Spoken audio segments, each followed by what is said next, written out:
Tumayo na po tayo mga mahal na kapatid.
Ama namin Diyos, maraming salamat po.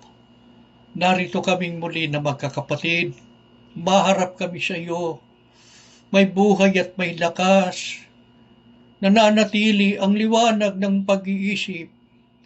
Matibay ang pananalig, ang pag-asa at pagtitiwala sa iyong mga pangako. Lahat ng ito, Ama, kinikilala namin. Gawa mo, himala mo sa buhay namin. Dahil kung sa aming mga abang sarili lamang, hindi namin makakayang magpatuloy, Ama. Baka hindi na kami nakasapit sa banal na sandaling ito. Baka nadaig na kami ng mga alalahanin sa buhay. Salamat ng marami. Hindi mo kami pinababayaan. Natutupad sa amin ang iyong mga pangako. Kay buti mo sa iyong mga anak. Purihin ka aming Ama. Sinasamba ka po ng aming mga abang kaluluwa. Paging dapatin mo kaming magkakapatid. Patawarin mo na kami, Ama, sa aming mga sala. Lingapin mo ang iyong mga anak. Payagan mo po na ang pagsamba namin magdulot sa iyo ng kalwalhatiang marapat sa iyong pangalan. Maawa ka aming Ama. Patuloy mong palakasin ang aming mga pagkataong loob. Lingapin mo ang aming mga kaluluwa. Lahat kami, wala kang itatangi. Lahat ng mga anak mong sumasamba sa iyo ngayon, basbasan mo kaming magkakapatid. Hayaan mo po na malubos ang aming kagalakan. Panginoong Hesus, salamat din po ng marami sa iyo sa walang sawang pagtulong at pag-alalay mo sa amin. Pagtiyagaan mo na po kami, Panginoong Hesus. Maawa ka po. Patuloy mo kaming alalahanin sa aming pagsamba. Matupad na muli sa amin ang iyong mga pangako. Ipamagitan mo po kami sa Ama. At ngayon ay pagpalain ang iyong mga hinirang. Ama, mag-aaral kaming muli ng iyong mga salita. Sasariwain namin muli ang isang mahalagang leksyon na itinuro sa amin ng kapatid na Iranyo Manalo noong sila'y nabubuhay pa. Maawa ka po, maging sabi kaming lagi sa pakikinig ng iyong mga aral. Tulungan mo pong maisakatuparan namin ito sa aming buhay. Mamalagi kaming dapat sa iyong paningin. Mamalagi kami sa daan ng kaligtasan. Patuloy kaming maugnay sa diwa't layunin ng pagsusugo mo po sa mga huling araw. Magalang po naming hinihiling ang lahat sa pangalan po ng aming Panginoong Hesukristo. Amen.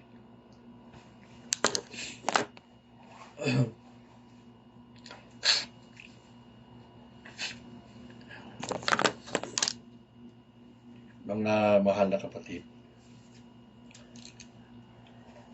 maliwanag po na itinuro sa atin ng Biblia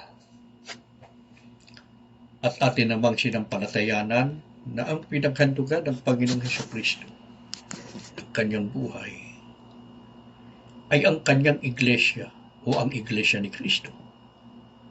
Batay sa Efeso 5:25. Ginawa po niya ito upang bilhin o tubusin tayo sa ating mga kasalanan. At sa gayon ay maligtas sa araw ng paghuhukom.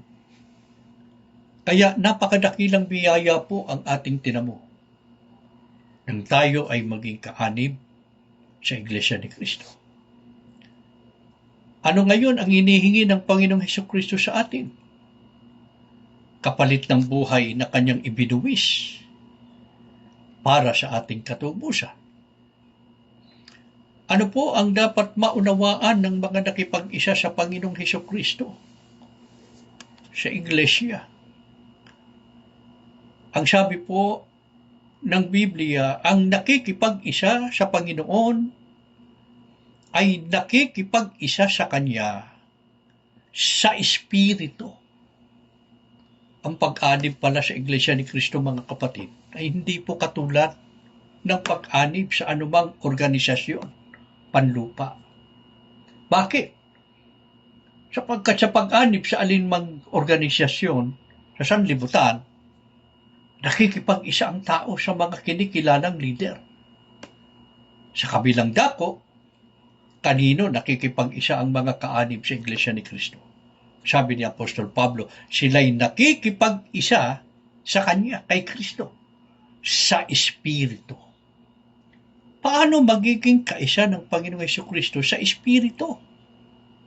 Ang mga nakipag-isa sa Kanya sa Iglesia. Sa Filipos 2:5 at 8, ang sabi ng Biblia, magkaroon kayo sa inyo ng pag-iisip na ito'y na kay Kristo Jesus. Sa makatwid, tularan po natin ang Panginoong Hesukristo. Ano po ang tutularan natin sa Kanya? Ang sabi, siya'y nagpakababa sa Kanyang sarili na nagmasunurin hanggang sa kamatayan. Tularan natin, mga kapatid, kung gayon ang pagkamasunurin ng Panginoong Hesukristo. Ano ang banal na katwiran kung bakit marapat lamang na ang Panginoong Hesukristo ang maging modelo natin sa pagsunod? Sapagkat huwag nating kalilimutan, mga kapatid, tayo ay naging sangkap ng katawan ng Panginoong Hesukristo noong tayo umanib sa Iglesia. Ano katumbas nito? Siya ang ating pang-ulo. Saan ba naroon ang isip, mga kapatid? Di ba't nasa ulo? Sa makatwid tayo ng mga sangkap ng katawan ni Kristo, ay dapat taglay din ang isipan ng Panginoong Hesukristo. Ang mga tunay na kaanib sa Iglesia ni Kristo ay kaisa ng Panginoong Hesukristo sa pagkamasunurin. Paano siya sumunod? Hanggang sa kamatayan. Paano po nagawa ng Panginoong Hesukristo ang pagsunod? Hanggang sa kamatayan. Noong ang Panginoong Hesukristo po ay naroon na sa halamanan ng Getsemani, malapit nang matupad ang kalooban ng Diyos tungkol sa Kanya, na siya'y magdaranas ng hirap, ng matinding pag-uusig, hanggang sa siya'y mamatay. Umiral ang likas niya bilang tao. Naroon ang takot. Kaya nanalangin siya sa Diyos. Ang sabi niya, aking Ama, kung maari, lumampas sa akin ang kopang ito. Yun ang sinabi ng Panginoon Hesukristo sa Mateo 26:39. Nananalangin siya. Pero, yung request niya, yung kahilingan niya sa Diyos, ipinailalim pa rin niya ang kanyang sarili kung ano ang gusto ng Diyos. Ano katunayan? Ang sabi niya, gayon may hindi ang kalooban ko, kundi ang kalooban mo ang masunod. Meron siyang hiniling, pero ipinangibabaw pa rin ng Panginoong Hesukristo ang kalooban ng Diyos kaysa sariling gusto. Ano katumbas nito? Itinanggi niya ang kanyang sariling gusto. Ano rin ang inaasahan ng Panginoong Hesukristo sa mga naging kaisa niya sa Espiritu at naisumunod sa Kanya? Sa 16:24, dapat din tayong matutong magtanggi ng ating sarili, halang-halang sa Panginoong Hesukristo, sapagkat ibinigay niya ang kanyang buhay para sa atin. Kaya ang sabi niya, kung ang sino man ibig sumunod sa akin, ay tumanggi sa kanyang sarili. Huwag po nating ipipilit ang ating sariling gusto, nakasanayan, o nakahiligan, kahit pa sabihing ito'y nakapagdudulot sa atin ng kasiyahan. Ano po ang masamang ibubunga kung hindi natin magawang magtanggi ng sarili at ipipilit ang ating sariling nasa? Hindi natin matutugunan ang hinihingi sa atin ni Kristo na maging kaisa niya sa Espiritu. At hindi rin po natin magagawang pailalim sa kalooban ng Diyos. Sa makatwid, sino po ang magaan na makasusunod at tunay na kaisa ng Panginoon sa Kristo sa Espiritu? Ang makakaanib sa Iglesia ni Kristo na marunong magtanggi ng kanilang sarili. Bakit po makatwiran lamang na ang mga tinubos ng Panginoong Kristo ay hindi na ipinipilit ang sariling gusto? Sa unang Korinto 6:19 hanggang 20 ang sabi, o hindi ba kaninyo alam na ang inyong katawan ay templo ng banal na Espiritu na taglay ninyo mula sa Diyos? Ano po ibig sabihin? Hindi ninyo pag-aari ang inyong sarili. Napansin pa ninyo? Pahayag ni Apostol Pablo. Hindi ninyo pag-aari ang inyong sarili. Paano ito nangyari? Ang sabi, sapagkat mahal ang pagkabili sa inyo. Hindi nga ba't binili o tinubos tayo ng mahalagang dugo ni Kristo? Kaya mahal ang pagkabili sa inyo, sa atin. Kasi ang ipinambili o ipinantubos sa atin ay mahalagang dugo ni Kristo. Sa makatwid, hindi na natin pag-aari ang ating sarili, kundi pag-aari na tayo ni Kristo at ng Diyos. Ano ngayon ang inaasahan sa atin? Ang sabi, kaya't luwalhatiin ninyo ang Diyos sa pamamagitan ng inyong katawan. Ito po ang dahilan kung bakit obligado tayo na pailalim sa kalooban ng Diyos at sumunod sa Kanya hanggang kamatayan, katulad ng pagsunod na ginawa ng Panginoong Jesucristo. Ano po ang hindi na marapat makita sa mga tunay na nakipag-isa sa Panginoong Jesucristo at sa Espiritu? Paano na tayo dapat mamuhay? Mamuhay na tayo ng ayon sa Espiritu at hindi ayon sa laman. Huwag na po tayong humanay sa mga taong namumuhay ayon sa hilig ng laman. Paano sila makikilala? Sabi ni Apostol Pablo sa Roma 8:5 hanggang 6, walang pinapahalagahan kundi ang mga bagay na ukol sa laman. So, makatwid, ang pinaglilingkuran o binibigyang kasiyahan nila ay ang kanilang sarili. Hindi po ang Diyos at ang ating Panginoon sa Kristo. Ano ang kanilang magiging wakas? Ang sabi, ang pagsunod sa hilig ng laman ay naghahatid sa kamatayan. Aling kamatayan po? Ang ikalawang kamatayan. Ang kamatayan sa apoy, sa araw ng paghukom. Ano-ano po ba ang mga gawa ng laman? Ano pa siya ng Diyos sa mga namumuhay ayon sa laman? Ang sabi sa Galatia 5:19 hanggang 21, hayag ang mga gawa ng laman. Ano-ano yan? Pakikiapid, karumihan, kahalayan, pagtataniman, pagtatalo, paninibugo, pagkakaalitan, pagkakampi-kampi, mga pagkakabahabahagi, mga hidwang pananampalataya, mga kapanaghilian, yung pagseselos, mga paglalasing, mga kalayawan, at ang mga katulad nito. Ano-ano po yan, mga kapatid? Yan ang iba't ibang uri ng kasamaan at kasalanan sa harap ng Diyos. Tinatawag rin ng Biblia, mga gawa ng laman. Ano pa siya ng Diyos sa mga namumuhay ayon sa laman? Ang sabi na ang mga nagsisigawa ng gayong mga bagay ay hindi magsisipagmana ng kaharian ng Diyos. Kaya nanganganib po na hindi maligtas ang mga iglesia ni Kristo na namumuhay pa rin sa laman o sa iba't ibang uri ng kasamaan. Huwag po nating sayangin ang biyayang tinamo natin bunga ng ating pagka-iglesia ni Kristo. Tayo po ang pinaghandugan ng Panginoong Jesucristo ng kanyang buhay, kaya tayo'y nakalaang maligtas kung matutugunan po natin ang hinihingi niyang maging kaisa niya sa pagkamasunurin sa Diyos. Pahalagahan po natin ang dakilang biyayang ito. Paano po natin dapat pahalagahan ang pagliligtas na ginawa ng Panginoong Jesucristo para sa atin? Katulad po ng pagpapahalaga ng mga unang Kristiyano. Sabi ni Apostol Pablo sa Filipos 3:7-9, itinuturing kong walang kabuluhan ang lahat ng bagay bilang kapalit ng lalong mahalaga ang pagkakilala kay Kristo Jesus na aking Panginoon at lubos na makipag-isa sa Kanya. Sa makatwid, mga kapatid, para sa mga tunay na Iglesia ni Kristo na nakipag-isa sa Panginoong Jesucristo, wala nang hihigit pa sa halaga ng kanilang pagka-Iglesia ni Kristo.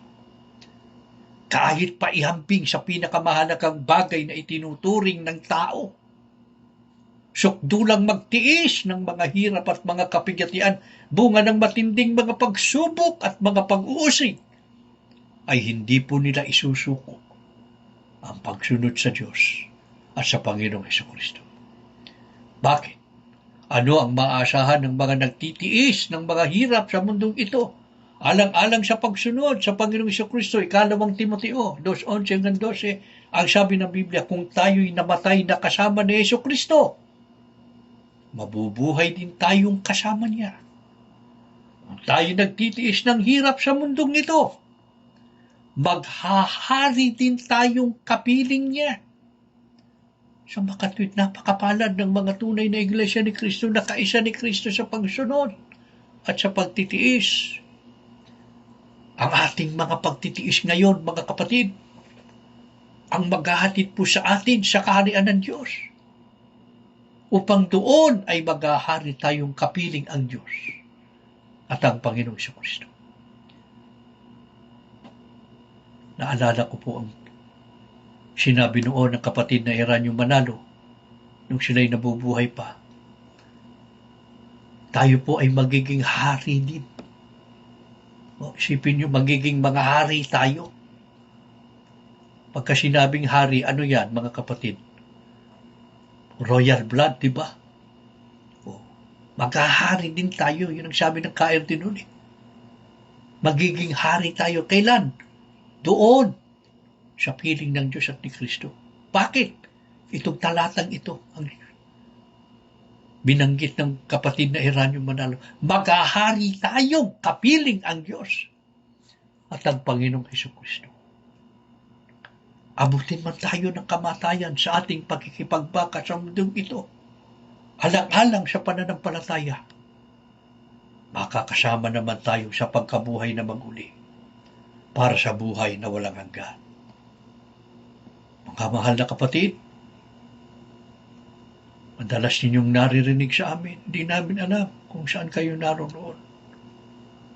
Nagkakasama-sama lamang tayo sa ganitong pagtitipon o pagsamba.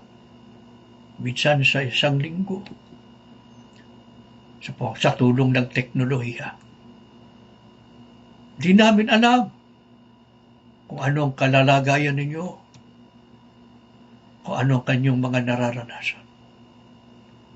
Pero ang Diyos, alam niya kung saan tayo naroon. Alam ng Diyos kung ano ang inyong mga pinagdaraanan sa buhay. Magsilbing inspirasyon nawa ang mga katotohanan ito sa lahat ng mga nagtitiis ng mga pag-uusig, kaapian at panggigipit at iba't ibang uri ng kahirapan sa buhay. Aliwin nawa ng Diyos ang mga napipigati sa paglalakbay sa napakaligalig na mundong ito. Makasumpong nawa tayong muli ngayon sa ating pagsamba ng kalakasan at kaligayahan sa pamamagitan ng Espiritu ng kanyang anak na sumisigaw sa ating mga puso, Aba, Ama. Mahawa sana ang Diyos.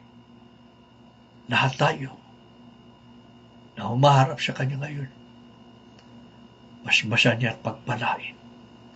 Tumayo kayo, mga kapatid, tayo mananalangin. Ama namin Diyos, maraming salamat po. Tinawag mo kami sa Iglesia ni Kristo. Bagaman Ang aming kalagayan ngayon ay mga itinakwil. Nananalig naman kaming lubos, Ama,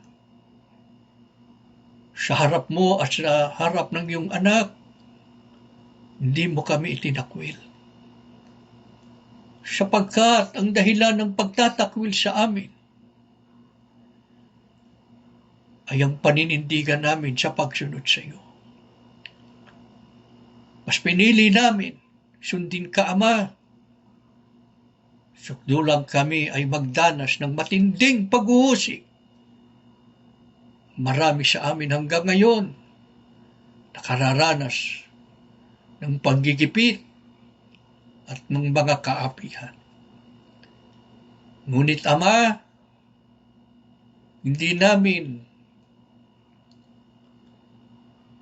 hindi po kami susuko. Hindi kami uuro. At hindi kami magbabago ng aming pasiya. Maninindigan kami hanggang wakas sa panig mo. Ano man ang aming maranasan pa. Sinanay mo na kaming magtiis. Nakahanda pa po kaming magtiis. Isang bagay lamang po ang aming hinihiling sa iyo. Huwag mo kaming bibitiwan, Ama. Huwag mo kaming pababayaan. Lalo na pagka kami narito sa pagsamba, ibuhos mo lagi ang saganang biyayang espiritual na kailangan namin.